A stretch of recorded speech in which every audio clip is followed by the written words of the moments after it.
Hello friends, welcome to Indian study पर आपका स्वागत है। दोस्तों, आज की इस वीडियो में आप लोगों के लिए हिंदी के लेटेस्ट टेस्ट लेकर के आया हूँ। लेटेस्ट का मतलब क्यों? क्योंकि दोस्तों, अब जो है आपका टेस्ट उसी लेवल का हालांकि पहले भी मैं कुछ ऐसे लेवल के प्रैक्टिस सेट करवा रहा था कि अगर एग्जामिनर थोड़ा हार्ड बना दे तो आप लोग भी क्वेश्चंस वहां पर बना पाओ।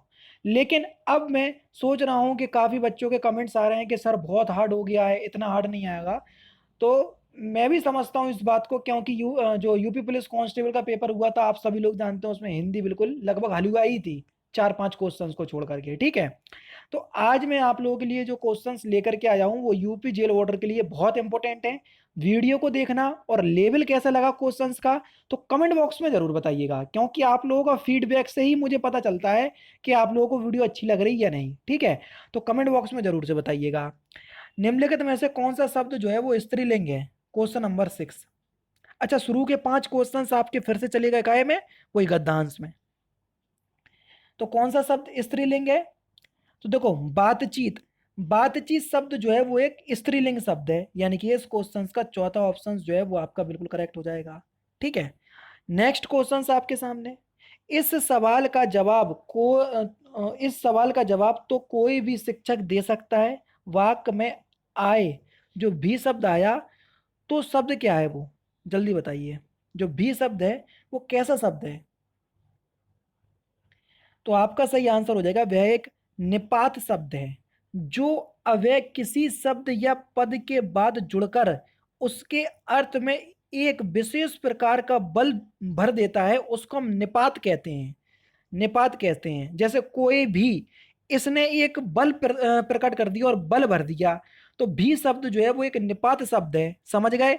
निपात शब्द कौन से होते हैं? जैसे देखो, भी, जैसे तुम अभी नहीं आए या तुम अभी तक नहीं आए। तो अभी तक का मतलब देखो, मैंने अभी आपसे बोला था कि तुम अभी नहीं आए, तुम अभी तक नहीं आए, यानी कि काफी देर से, यानी कि जो बात है उस पर बल भर दिया, तो इसलिए तक भी निपात शब्द हो जाएगा, ही भी निपात शब्द हो जाएगा, मात्र भी निपात शब्द होता, तो भी निपात शब्द होता, केवल भी निपात शब्द होता। समझ गए?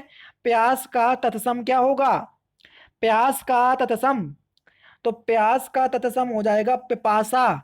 दूसरा ऑप्शन बिल्कुल करेक्ट, प्यासा ना लगा देना, नहीं तो कई बच्चे पहला ऑप्शन ठोके आएंगे। भारत में आर्य भाषा का प्रारंभ कब हुआ? तो भारत में आर्य भाषा का जो प्रारंभ है ये 1500 ईसा पूर्व हुआ। ठीक है ना, यानी कि दूसरा ऑप्शन बिल्कुल करेक्ट। किसी व्यक्ति, वस्तु तथा स्थान के नाम को क्या कहते हैं? जल्दी बताओ, एक लाइन में आंसर आपको बताना है। किसी व्यक्ति, वस्तु अथवा स्थान के नाम को हम क्या कहते हैं बच्चों? संज्ञा कहते हैं। पहला ऑप्शन आपका बिल्कुल करेक्ट है।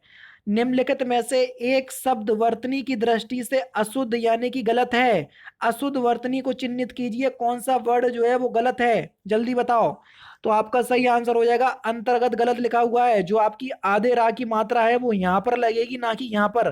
ठीक है ना, तो ध्यान रखना। तीसरा ऑप्शन करेक्ट है।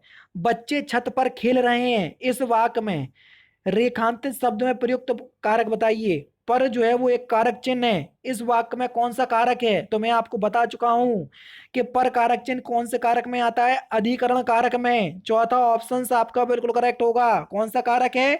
अधिकरण कारक। जैसे तोता डाल पर बैठा है, तो यहां पर भी अधिकरण कारक होगा, क्योंकि पर कारक चिन्ह आ गया। नेक्स्ट क्वेश्चन, यह कमला की गाय है, कौन सा कारक चिन्ह है या कौन सा कारक है? देखो, की तो कारक चिन्ह है। अब की कौन से कारक में आता है? देखो, संबंध का की के नानी ने रारी रे, तो ये संबंध कारक के क्या होते हैं? कारक चिन्ह होते हैं। तो यहां पर कौन सा कारक चिन्ह होगा? संबंध कारक, यानी कि इस क्वेश्चन का चौथा ऑप्शन आपका बिल्कुल करेक्ट।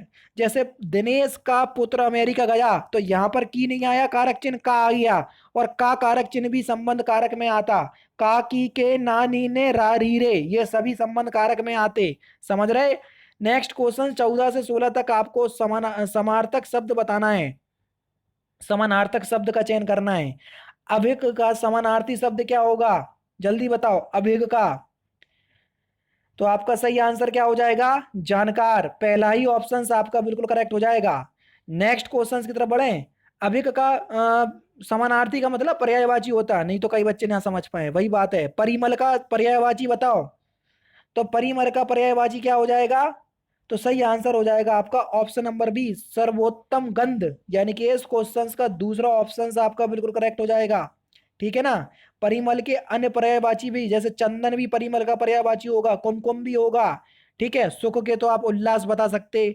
सहवास का जो रति होता है वो सहवास का पर्यायवाची होता है। विमर्दन का पूछे तो पीड़ा देने वाला, विनाशक उसको बोलते। ठीक है। वरिष्ठ का पर्यायवाची, तो वरिष्ठ का पर्यायवाची क्या हो जाएगा, बड़ा। चौथा ऑप्शन से आपका बिल्कुल करेक्ट है, कहते नहीं है वरिष्ठ अधिकारी, यानी कि बड़े अधिकारी हैं भैया वो। पहला ऑप्शन करेक्ट। विमुख का विलोम शब्द बता दो। और आज का जो पैटर्न है वो बहुत ध्यान में रख करके बनाया जेल वार्डर को, तो बहुत मेहनत लग रही। और आजकल मैं बहुत आप लोगों के लिए मेहनत भी कर रहा हूं ताकि आप लोगों को अच्छे से अच्छा मटेरियल प्रोवाइड करवा सकूं। और अगर आपको लग रहा है कि वाकई में आप लोगों के लिए मेहनत कर रहा हूं और सारी चीज आपको फ्री ऑफ कॉस्ट दे रहा हूं, तो प्लीज दोस्तों आप लोग जरूर से मुझे वीडियो को लाइक करके मेरा उत्साह बढ़ाइए। तो विमुख का विलोम शब्द क्या हो जाएगा, विमुख का विलोम शब्द हो जाएगा उन्मुख, दूसरा ऑप्शन करेक्ट। अग का विलोम शब्द बताओ, अग का विलोम शब्द क्या होगा, तो अग का विलोम शब्द हो जाएगा विग, चौथा ऑप्शन आपका बिल्कुल करेक्ट हो जाएगा। ठीक है ना।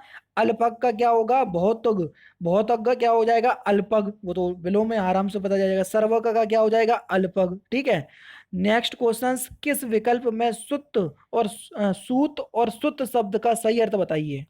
तो देखो, सूत का मतलब क्या होता है, धागा, और सुत का मतलब होता है पुत्र, यानी कि तीसरा ऑप्शन आपका बिल्कुल करेक्ट।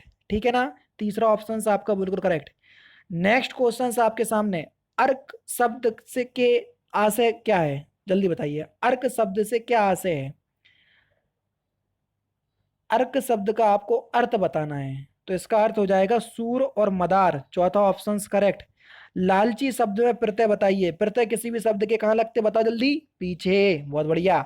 तो लालची में कौन सा प्रत्यय हो जाएगा, ई प्रत्यय। ची नहीं लगा देना, कई लोग ये भी लगा देंगे, कोई महान पुरुष होगा वो ये भी ठोक देगा, हाँ, तो इसलिए यहाँ ई प्रत्यय होगा। ठीक है। तो यानी कि चौथा ऑप्शन आपका बिल्कुल करेक्ट है।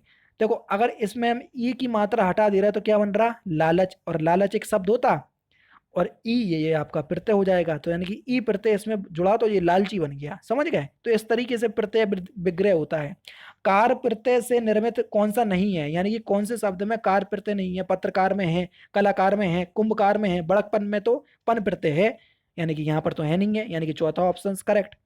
जो मेहनत करते हैं वह सफल होते हैं, किस तरह का वाक्य है, आप लोग प्रैक्टिस सेट दे रहे हैं और ईमानदारी से दे रहे हैं और मेहनत कर रहे हैं तो एक दिन जरूर सफल होगे। ठीक है। तो इस वाक्य में मिश्र वाक्य है, पहला ऑप्शन आपका बिल्कुल करेक्ट।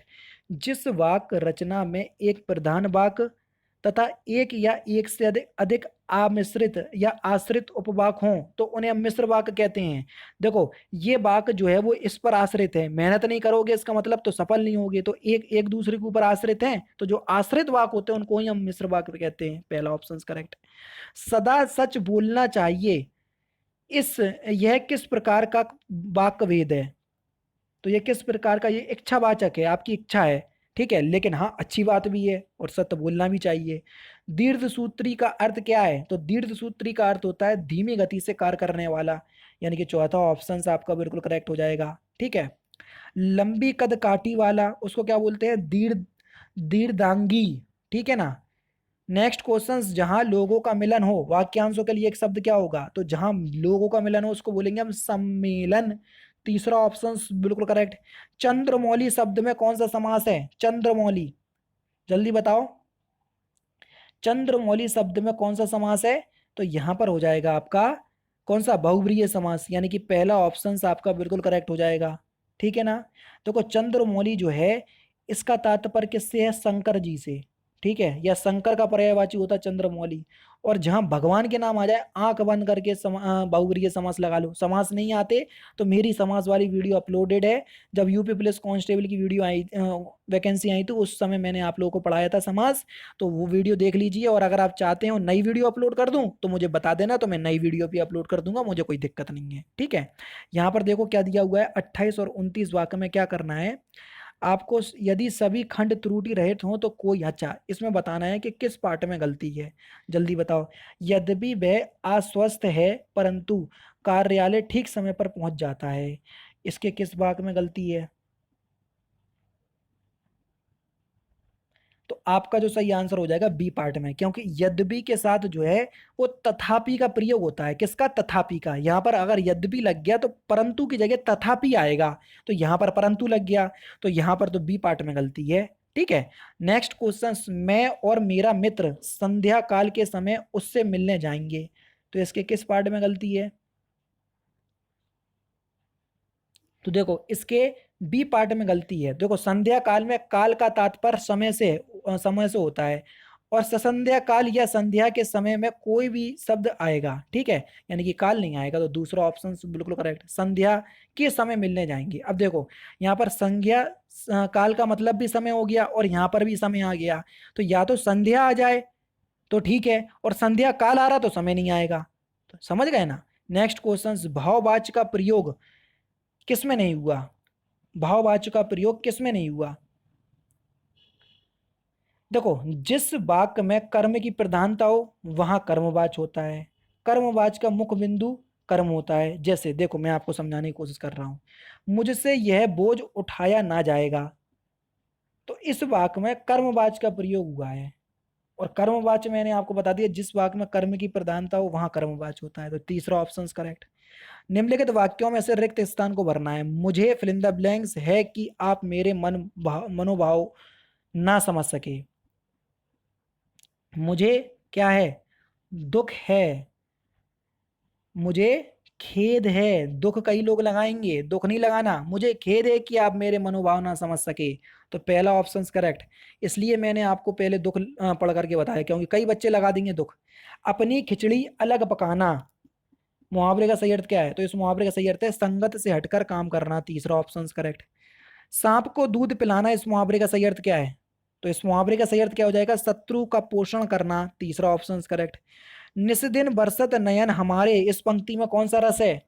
निस्दिन बरसत बरसत भैया, प्रतिदिन हमारे नैन जो है बरसते रहते हैं आपकी याद में, तो वियोग श्रृंगार रस है, पहला ही ऑप्शन करेक्ट। ठीक है। नेक्स्ट क्वेश्चन, छंद मुख्य रूप से कितने प्रकार के होते हैं? तो छंद मुख्य रूप से जो है वो दो प्रकार के होते हैं। मात्रिक छंद जिसमें मात्रा की गणना की जाती है, और वर्णलिक छंद जिसमें वर्णों की गणना की जाती है। ठीक है ना। तो यानी कि पहला ऑप्शन आपका बिल्कुल करेक्ट है। ठीक है। दोहा और चौपाई कैसे छंद हैं, जल्दी बताओ। दोहा और चौपाई, तो भैया ये मात्रिक छंद हैं। दोहे के पहले तीसरे चरण में 13 13, और दूसरे और चौपाई के प्रत्येक चरण में 16, तो 16 मात्राएं आ रही, तो इसलिए मात्रिक छंद है। नेक्स्ट क्वेश्चन, क्या करना है? संधि विच्छेद बताना है। बहिष्कार का संधि विच्छेद बता दो। तो बहिष्कार का संधि विच्छेद क्या हो जाएगा? वही प्लस कार, यानी कि पहला ऑप्शन करेक्ट, और विसर्ग संधि होगी। नाविक का सही संधि विच्छेद बता दो। तो नाविक का सही संधि विच्छेद क्या होगा? 9+1, यानी कि इस क्वेश्चन का कौन सा? पहला ही ऑप्शन करेक्ट, नाविक। और कौन सी संधि होगी? अयादि संधि। दिगंबर शब्द में कौन सा संधि विच्छेद बताइए। तो दिगंबर शब्द का संधि विच्छेद क्या हो जाएगा? तो दिगंबर शब्द का संधि विच्छेद हो जाएगा दिक प्लस अंबर, तीसरा ऑप्शन आपका बिल्कुल करेक्ट हो जाएगा। व्यंजन संधि होगी। लास्ट क्वेश्चन, उसका चेहरा खुशी से दमक उठा, और ये दमक उठा जो वर्ड लिखा हुआ है वाक्य में, ये गलत है। इसकी जगह कौन सा शब्द आएगा? तो इस क्वेश्चन का आंसर आप मुझे कमेंट बॉक्स में बताएंगे, और साथ ही साथ मुझे बताना कि आप लोगों को ये जो वीडियो है वो कैसी लगी। ठीक है, क्योंकि बहुत मेहनत के साथ लेकर के आया हूँ लेटेस्ट पैटर्न पर। तो दोस्तों फिलहाल की वीडियो में सिर्फ इतना ही। अगर आपको वीडियो पसंद आए तो प्लीज़ दोस्तों वीडियो को लाइक कीजिए, शेयर कीजिए, और साथ ही साथ हमारे चैनल को सब्सक्राइब करना ना भूलें, क्योंकि मैं रोजाना इसी तरह की वीडियोस आप लोग के लिए लाता रहता हूँ। नमस्कार दोस्तों, जय हिंद, जय भारत।